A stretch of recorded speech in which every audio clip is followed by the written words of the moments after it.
제가 참으로 오예배 설교를 오랜만에 서는 것 같습니다. 제가 작년에 이제 오예배 설교를 할 때 영광교회 최초로 시험 성적을 위해 기도받은 전도사다 이렇게 얘기를 했습니다. 얼마 전 두둥탁 시험 점수가 나왔습니다. 네, 어떻게 나왔을까요? 성도님들 생각하시기에 잘 봤을 것 같습니까? 아니면 이제 F가 이렇게 차르륵 나왔던 그런 성적표를 받았을 것 같습니까? 잘 봤을까요? 잘 봤어요? 감사합니다. 네, 잘 봤습니다. 제 성적표 역사상 이렇게 A+가 많은 성적표는 처음 봤습니다. 네, A뿔만 3개요. A0가 3개요. 네, 제가 분명 학부 때는 학사 경고도 받고 별명은 쌍권총의 사나이요, F폭격기요 그랬던 별명을 가지고 있었는데 이 신대원에 와서 특별히 우리 전도사님께서 그렇게 기도를 해주시니 제 성적표가 4점이 넘는 그런 기하급수적인 그런 숫자를 얻게 되었는데요. 이렇게 기도 응답 잘 받는 것을 속칭 조직신학 시간에 배우는데 속칭 영빨이라 하지 않습니까? 네, 우리는 기도해야 합니다. 기도를 해야 응답을 받습니다. 만약 기도를 하지 않는다면 하나님께서 축복을 주셔도 이것이 하나님께서 주신 복인지 모를 수도 있죠. 그러나 우리 삶은 참으로 기도하기 어려운 현실입니다. 나는 하루에 1시간 이상 기도한다 하시는 성도님 계십니까? 정말 없으신가요? 알겠습니다. 네, 왜 참으로 기도하기가 어려울까요? 먼저 우리 삶이 참 너무 바쁘고 고단합니다. 우리 삶을 한번 생각을 해봅시다. 새벽에 수십 개에 맞춰놓은 알람에 간신히 눈을 뜨고 나가 하루 왼종일 뺀질나게 일하고 많은 지하철 또는 많은 버스를 타고 겁나게 막히는 서부 간선도로, 영동고속도로, 경의고속도로를 타고 집에 도착하면 7, 8시. 그리고 씻고 밥을 먹고 뜨끈한 전기장판에 누우면 이제 10시가 됩니다. 당장 다시 출근하려면 지금 자야 되는데 시간을 내어 30분이나 1시간 기도하는 게 쉽지 않은 듯 합니다. 저도 요새 아침부터 일어나 오전부터 오후까지는 아버지 장사 일을 도와드리고 저녁에는 어머니 학원에 가서 채점을 하고 아이들 영어를 가르치고 잠깐 운동하고 집에 돌아오면 시간은 저녁 8시, 9시요. 저녁을 간신히 때우고 씻고 뜨끈한 전기장판 위에 누우면 10시라. 뜨끈한 전기장판 위에 누워 뇌를 빼놓고 인스타그램 릴스를 하나씩 내리다 보면 그것만큼 행복한 순간이 없는지라. 이 시간이 영원하길 바라고 당장 내일 아침이 오지 않았으면 좋겠다만 당장 또 내일 아침에 출근해야 되는 현실에 릴스 중독자로서 릴스를 30분도 채 보지 못하는 현실에 가슴이 미어집니다. 그러다 보니 말씀 묵상은 뒷전이요, 기도는 식사 기도로 대체해야 하는 것이 참 현실이지 않습니까? 물론 그렇다고 해서 기도를 안 하거나 그러지는 않습니다. 또 기도 말고도 너무 많은 재미있는 것들이 많습니다. 기도는 참 5분 집중하기 힘든 현실인데 유튜브 쇼츠나 아니면 인스타그램 릴스는 그냥 내리다 보면 1시간은 뚝딱이요. 말씀 묵상을 빼먹어도 웰컴 투 상담리랑 또 우당탕탕 패밀리는 꼬박꼬박 챙겨보는 것이 우리 현실이 아니겠습니까? 웰컴 투 상담리 모두 아시죠? 제가 오늘 아침에 학생들이랑 선생님 웃으시는 분들은 제가 아시는 거라고 알겠습니다. 또 우당탕 패밀리 보시는 분! 성도님들 네, 감사합니다. 이게 보시는지 안 보시는지 제가 헷갈려가지고 여쭤봤는데 다행히도 아시더라고요. 그러나 가장 결정적으로 우리가 기도하지 않는 이유가 무엇일까요? 오늘 본문은 다음과 같이 시작을 하는데요. 1절의 말씀입니다. 다 같이 한번 읽어봅시다. 시작. 예수께서 그들에게 항상 기도하고 낙심하지 말아야 할 것을 비유로 말씀하여. 아멘. 예수님께서 제자들에게 항상 기도하고 낙심하지 말라고 말씀하십니다. 이것을 반대로 생각해보면 기도를 해도 낙심하게 되는 상황이 있다는 것 아니겠습니까? 우리가 기도하지 않는 이유는 기도를 해도 응답이 되는 것 같지 않아 낙심하기 때문입니다. 물론 하나님께서 응답하시는 경우도 있지만 잘 안 되는 것 같습니다. 만약 우리가 기도한 그대로 응답이 된다면 어떨까요? 요새 이 효자 전도사는 매일 다음날 아버지 장사를 위해서 간절히 기도하고 있습니다. 하나님의 축복이 임하여 장사가 잘 돼서 우리 아버지 얼굴에 웃음꽃이 피어달라고 기도하고 있으나 그렇게 간절히 기도를 해서 다음날 장사가 너무나 잘 돼서 토할 것 같이 바쁜 날이 있는가 하면 비가 쫄딱 와서 개미 한 마리도 보이지 않는 그런 날도 있다 보니 더 간절하게 하나님께 매달리고 기도하고 있습니다. 근데 만약 모세가 가나안 전쟁 때 이제 팔을 높이 들면 전쟁에서 이기고 팔을 내리면 전쟁에서 지는 것처럼 전날 1시간 기도하면 본전도 못 팔고 2시간 기도하면 이제 대박인지라, 그렇다면 매일 아침 아버지 우리 기도합시다 하면서 그 아파트가 쩌렁쩌렁 울리도록 주여 삼창하고 기도하지 않겠습니까?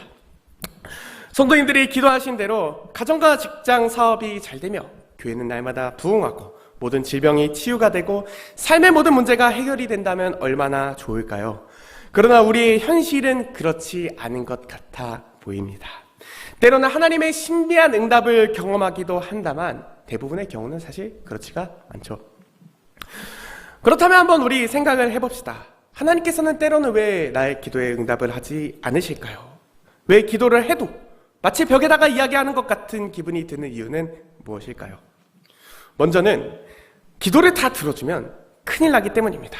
이제 신대원에는 이런 전설과도 같은 이야기가 항상 내려오고 있습니다. 한 신학생이 이제 기도의 골방에 들어가 간절히 기도하고 있습니다. 그러다 하나님께서 이제 보여주시면서 말씀하셨다는 겁니다. 내가 보여준 자매가 바로 너의 잃어버린 갈비뼈이다. 이렇게 말씀하셨다는 겁니다. 그리고 이제 신이 나서 산에서 내려오면서 이제 그 자매를 내게 주소서 하면서 이제 내려와서 그 자매한테 가는 겁니다. 이제 하나님께서 나한테 말씀하셨다. 너 내 사모가 되라. 결과는 어땠을까요? 만약 그 수많은 신학생들의 기도가 응답이 되었다면 우리가 일부 다처제가 아닌 다부 일처제가 되지 않았을까 그렇게 생각합니다. 정말 신기하게도 꼭 5년에 한 번씩은 신대원에 이런 전설과도 같은 이야기들이 내려오는 것 같습니다. 우리는 하나님께서 다 하나님의 선한 뜻으로 세상을 인도하고 운행하고 계신다는 것을 믿습니다. 그 하나님께서 우리를 영원전부터 예정하시고 그의 선한 뜻으로 역사하고 계신다는 것을 믿습니다. 비록 우리의 기도가 다 응답되지 않더라도요. 그래서 우리는 낙심하지 않을 수 있습니다. 심지어 겟세마네에서 땀이 피가 되도록 기도하신 예수님의 기도도 하나님께서 응답하지 않으셨습니다. 비록 사랑하는 독자임에도 십자가로 우리를 구원하시려는 선한 하나님의 계획과 뜻이 있었기 때문에 차마 하나님께서는 그의 사랑하는 아들의 울부짖음을 외면할 수밖에 없었습니다. 그러나 그럼에도 아직 여전히 풀리지 않는 의문들이 있죠. 제가 특별 새벽기도를 준비하면서 여러 성도님들의 기도 제목을 한번 모아봤습니다.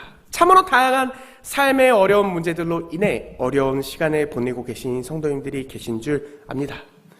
어느 누가 가슴에 무거운 짐 앉지 않고 사시는 성도님이 계시겠습니까? 어느 누가 육신의 질병으로 인해 고통받지 않으신 분이 있으시겠습니까?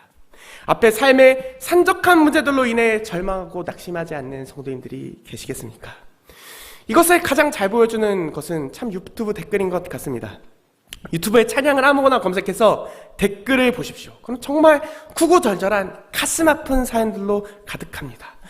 하나님을 향한 정말 간절한 울부짖음으로 가득합니다. 왜 하나님께서는 이렇게 고통받고 신음하는 주의 백성들의 기도를 듣지 않으시는 것 같을까요?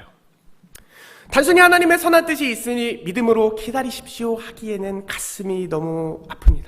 정녕 하나님께서는 왜 그러실까요? 제가 참 성도님들과 많은 성도님들의 이야기를 듣고 항상 부딪히는 문제는 바로 이 신정론의 문제입니다. 왜 그리 열심히 사역하는 청년들에게 삶의 어려움이 닥치고 질병이 찾아올까? 왜 우리 아버지는 평생 고생만 하시면서 그렇게 사실까? 그렇게 교회를 위해 헌신하고 봉사하시는 성도님들 가운데 매번 금요기대회에 나와 간절히 부르짖는데도 육신의 질병이 생기고 삶의 문제가 여전히 해결되지 않을까? 그럼에도 우리는 기도해야 합니다. 하나님께서 우리와 대화하자고 하십니다. 우리는 왜 기도를 해야 될까요? 여전히 낙심하고 절망하게 하는 상황인데도 말이죠. 그에 대한 이유가 바로 오늘 우리가 살펴본 과부와 재판관의 비유입니다. 본문에는 두 대비되는 인물이 등장합니다. 첫 번째로는 재판관입니다. 이 재판관은 아주 그냥 나쁜 재판관입니다. 그것을 예수님께서는 참 재밌게 이렇게 표현하셨습니다. 2절입니다. 한번 다 같이 읽어봅시다. 시작. 이르시되 어떤 도시에 하나님을 두려워하지 않고 사람을 무시하는 한 재판장이 있는데. 지금도 종종 그런 일이 일어나고 있습니다만 나쁜 재판관들이 있죠. 돈을 받고 받아야 될 형벌을 깎아주거나 하는 그런 일들 말입니다. 예수님께서 말씀하시는 재판관은 하나님을 두려워하지 않고 사람을 말 그대로 무시하는 아주 묵지박지한 나쁜 재판관입니다. 반면에 두 번째로 등장하는 인물은 과부입니다. 과부란 누구입니까? 요즘은 이혼하고 여성분이 혼자 살아도 크게 문제가 되지 않는 사회이지만 가부장적인 문화였던 고대 사회는 과부의 위치는 약자 중에 약자였습니다. 말 그대로 돈도 백도 없는 그런 사람이죠. 만약에 성도님들이 남편의 차를 운전하다고 한번 생각을 해봅시다. 그러더니 잠시 핸드폰을 보고 한눈을 판 사이 앞에 있던 벤츠 S클래스를 박아버렸습니다. 그래서 앞에 온몸에 문신을 한 조폭같이 생긴 사람이 이제 내리면 내리는 거예요. 그러면서 성질을 내면서 문을 쾅쾅쾅 두드리는 겁니다. 그래서 내리세요 하면은 성도님들은 누구를 부르시겠습니까? 물론 보험사를 불러야죠. 근데 보험사를 부르기 전에 가장 먼저 생각나는 사람은 평생 남의 편인 줄 알았던 우리 나의 사랑하는 남편이 아니겠습니까? 그때 같으면 정말 남의 편인 것 같던 나의 남편이 세상에서 가장 듬직한 편이 되어주는 것 같은 순간 아니겠습니까? 근데 과부는 그럴 수가 없습니다. 또한 하나님을 두려워하지 않고 사람을 무시하는 재판관인데 그런 재판관에게 부탁하기 위해서는 하물며 사과 박스라도 한 상자 가져다 줘야 되지 않을까요? 그러나 과부는 그럴 수가 없습니다. 과부는 원한이 있었습니다. 여기서 말하는 원한이란 단순히 감정적인 왼수가 아니라 아마도 재산에 관련된 문제였을 것입니다. 과부는 이제 돈도 없고 백도 없는데 가지고 있던 쥐꼬리만한 재산도 원수에게 빼앗길 상황에 처합니다. 그 남은 재산마저 빼앗긴다면 과부는 말 그대로 길거리에 내앉고 생명의 위협을 당할 수 있습니다. 오죽 과부가 간절했으면 여기서 말하는 번거롭게 하다라는 표현은 말 그대로 눈밑을 때리다 라는 말로 재판관에게 정말 필사적으로 매달렸다는 말입니다. 눈밑에 멍이 들도록 하나님께 매달리고 계십니까? 오늘 우리는 이 과부의 간절한 심정을 가지고 하나님 앞으로 나옵니다. 도무지 나의 힘으로는 어쩔 수 없어 하나님 앞으로 나옵니다. 돈도 없고 백도 없어서 우리는 하나님 앞으로 나옵니다. 기도원을 가다 보면 정말 짐승처럼 울부짖으며 몸을 흔들며 기도하시는 분들이 계십니다. 겉으로 보면 이상해 보일 수 있어요. 왜 그렇게 기도하실까? 그러나 정말 왜 그렇게 기도하시겠습니까? 도무지 그렇게 기도하지 않으면, 그렇게 하나님께 매달리지 않으면 안 될 만큼 그들 앞에 주어진 상황이 어렵고 힘겹고 버겁기 때문이 아니겠습니까? 모두 돈도 없고 백도 없는 과부의 심정으로 하나님께 나아옵니다. 그렇다면 성도님들은 어떠십니까? 그리고 예수님께서는 다음과 같이 말씀하시죠. 7절부터 8절까지 말씀입니다. 다 같이 한번 읽어봅시다. 시작. 하물며 하나님께서 그 밤낮 부르짖는 택하신 자들의 원한을 풀어주지 아니하시겠느냐? 그들에게 오래 참으시겠느냐? 내가 너희에게 이르노니 속히 그 원한을 풀어주시리라. 아멘. 그때는 세상에서 믿음을 보겠느냐 하시니라. 아멘. 우리는 믿습니다.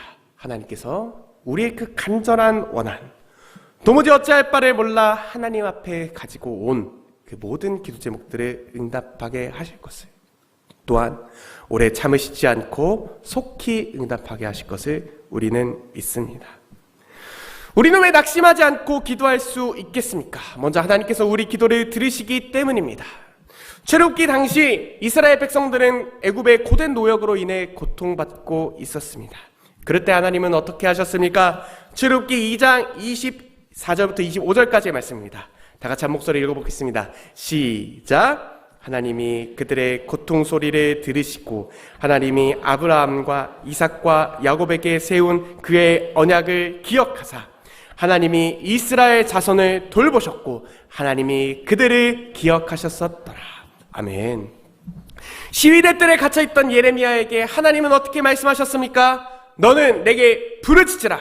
내가 내게 응답하겠고 내가 알지 못하는 크고 은밀한 일을 내게 보이리라.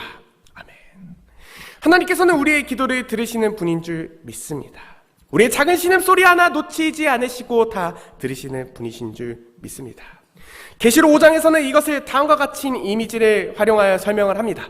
계시록 5장 8절의 말씀입니다. 다 같이 읽어봅시다. 시작. 그 두루마리를 취하심에 내 생물과 24장로들이 그 어린 양 앞에 엎드려 각각 검은 거와 향이 가득한 금 대접을 가졌으니 이 향은 성도들의 기도들이라. 아멘. 향이 가득한 금 대접을 상상해 보십시오. 이것이 무엇입니까? 우리의 기도들입니다.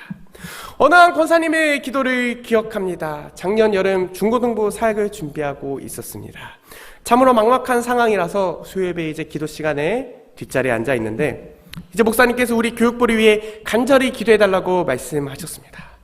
그래서 누구신지는 잘 모르겠어요. 그런데 어둠 속에서 어떤 권사님이신지는 모르겠으나 아버지 하면서 간절히 중고등부 아이들을 위해 기도하고 계신 모습을 기억합니다. 그 기도의 결과가 어땠습니까? 그 여름 사역에 한 친구가 예수 그리스도를 영접했으며 그 기도의 결과로 올해 중고등부에 새로운 친구가 4명이 올라와 저는 참으로 즐겁고 행복하게 사역하고 있습니다. 어제도 아이들과 같이 맛있는 것을 먹고 BHC 뿌링클을 사주고 영어도 가르치고 볼도 차고 장난도 치면서 즐거운 시간을 보냈었는데요. 얼마나 행복하던지요. 너무 즐겁습니다. 그리고 저는 알고 있습니다. 영광교회에 다음 세대를 위해 새벽마다 쌓아 올리신 성도님들의 기도에 향이 있다는 것을요. 매번 새벽 예배를 드리시는 성도님들을 생각해 보면 평생 드리는 새벽 기도만 해도 10,000번이 좋게 넘어갑니다. 1만 시간의 법칙이라고 1만 시간 노력하면 그 분야의 전문가가 된다고 하는데 성도님들이 매일매일 그 쌓아 올린 기도의 향을 통하여 하나님께서 가정을 회복하게 하시고 교회를 세우시며 또 우리나라와 온 열방을 지탱하게 하실 줄 저는 믿습니다. 그래서 참으로 우리의 기도가 헛되지 않습니다. 하나님께서 우리의 간절한 기도 하나하나 모두 듣고 계시기 때문입니다. 그리고 그 기도에 응답하시기 때문입니다. 그 기도가 모두 금 제단 위에 향 바구니 위에 모두 모이기 때문입니다. 불의한 재판관과 다르게 하나님께서는 결코 우리의 기도를 외면하지 않으십니다. 아멘. 두 번째로 우리가 낙심하지 말고 기도해야 하는 이유는 하나님이 우리의 아버지가 되시기 때문입니다. 단순히 하나님께서 우리를 향하신 선하신 뜻이 있다, 그보다도 더 깊은 의미를 가지고 있습니다. 하나님은 우리의 아버지가 되십니다. 예수님께서는 겟세마네에 간절히 기도를 하실 때 하나님을 아버지라고 부르셨습니다. 예수님께서 하나님을 아버지라 부르셨듯이 하나님께서 우리를 아버지와 자식의 관계로 초대하십니다. 사도 바울은 다음과 같이 얘기합니다. 다 같이 큰 목소리를 읽어봅시다. 시작. 너희가 아들임으로 하나님이 그 아들의 영을 우리 마음 가운데 보내사 아빠 아버지라 부르게 하셨느니라. 아멘. 불의한 재판관이 과부의 간절한 청원을 들어주셨는데 하물며 하늘에 계신 우리 아버지께서 우리의 아픔, 고통, 신음, 간절한 기도를 외면하시겠습니까? 자식인데 그냥 멀찍이 떨어져 바라만 보고 계시겠습니까? 아닙니다. 우리는 그럴 권한이 있습니다. 아버지! 도와주십시오. 아버지! 살려주십시오. 아버지! 나의 기도를 들어주십시오. 자식인데 그리 멀리 떨어져 계실 것입니까? 자식인데 그냥 이대로 내버려 두실 것입니까? 아버지!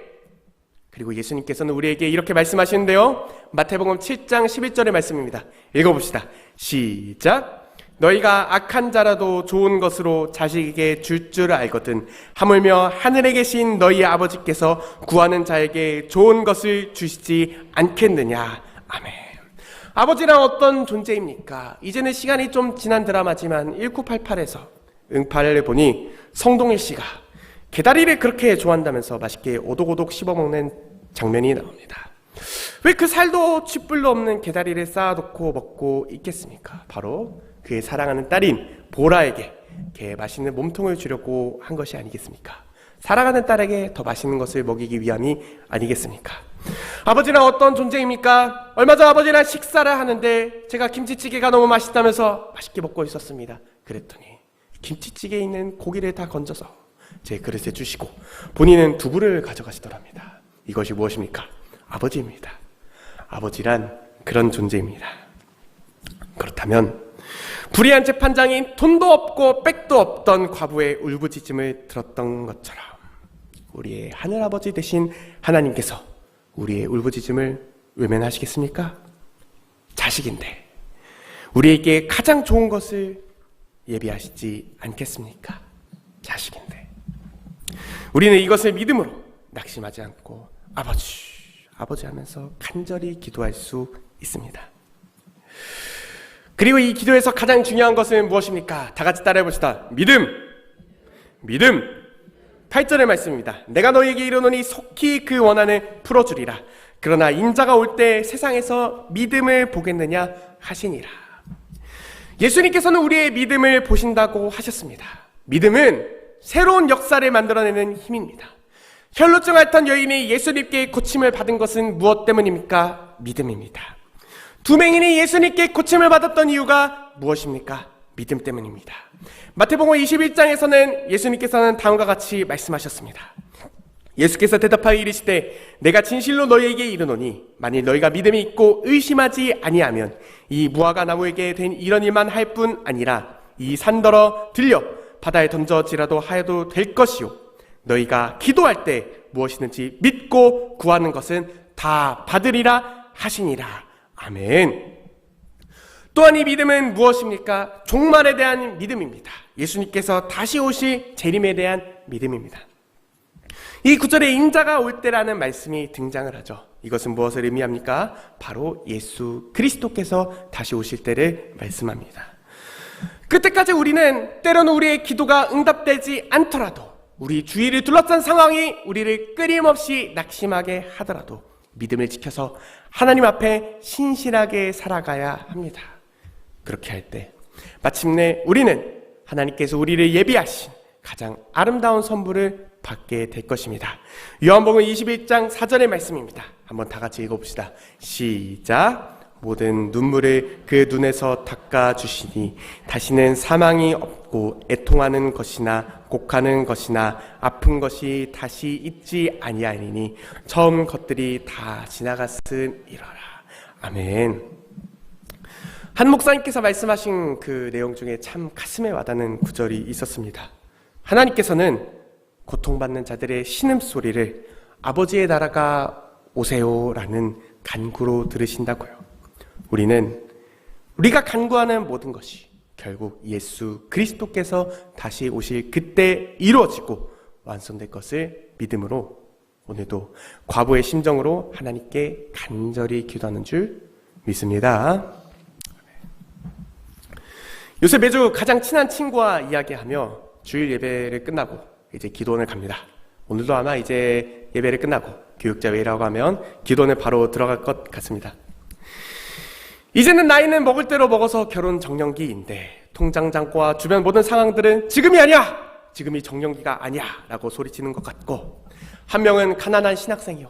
한 명은 대학원생이라 참으로 어려운 상황입니다. 지금 상황을 생각하면 결혼은 정말 용기가 필요한 것을 넘어서 조금은 객기가 필요한 것 같고 주위에 저보다 어린 나이에 결혼하여 아이가 초등학생인 신학생들을 보면 참으로 경외감이 들며 저는 여기 앞에 앉아 계신 성도님들께 묻고 싶습니다. 도대체 결혼은 어떻게 하는 것입니까? 결혼이란 주제를 생각하면 앞이 막막하고 눈앞이 캄캄하고 가슴은 답답하여 매주 기도원에 가서 간절하게 기도하고 있습니다. 분명히 이렇게 간절히 기도한다면 하나님께서 응답하시지 않겠습니까? 성도님들은 어떠십니까? 돈도 없고 빽도 없는 과부처럼 간절한 마음으로 하나님께 구하고 계신 것은 무엇입니까?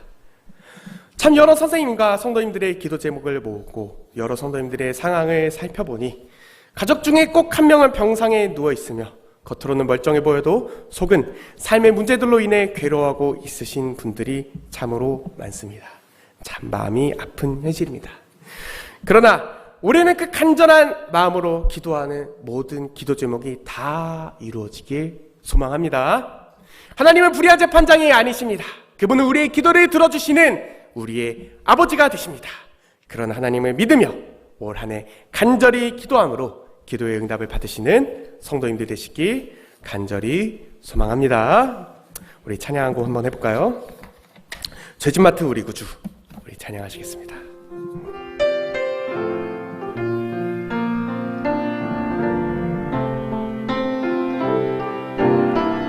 죄짐 맡은 우리 구주, 죄짐 맡은 우리 구주, 어찌 좋은 친구인지, 걱정 근심 무거운 짐 우리 주께 맡기세. 주께 고함 없는 고로 복을 얻지 못하네.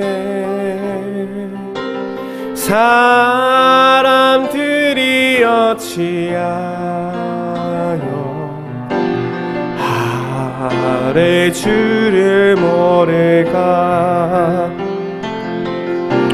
시험 걱정 모든 괴로움 않는 사람 누군가. 부질없이 낙심 말고 기도드려 아뢰세. 이런 진실하신 친구 찾아볼 수 있을까. 우리 약함 아시오니 어찌 아니하래까. 근심 걱정 무거운 짐 아니진 자 누군가. 비난 저는 우리 예수 주께 기도드리세. 세상 친구 멸시하고 너를 조롱하여도 예수 품에 안기어서 잠든 1절입니다. 가슴에 손을 얹고 죄짐 맡은 우리 구주, 죄짐 맡은 우리 구주, 어찌 좋은 친구인지, 걱정 근심 무거운 짐 우리 주께 맡기세. 주께 고함 없는 고로 복을 받지 못하네. 사람들이 어찌하여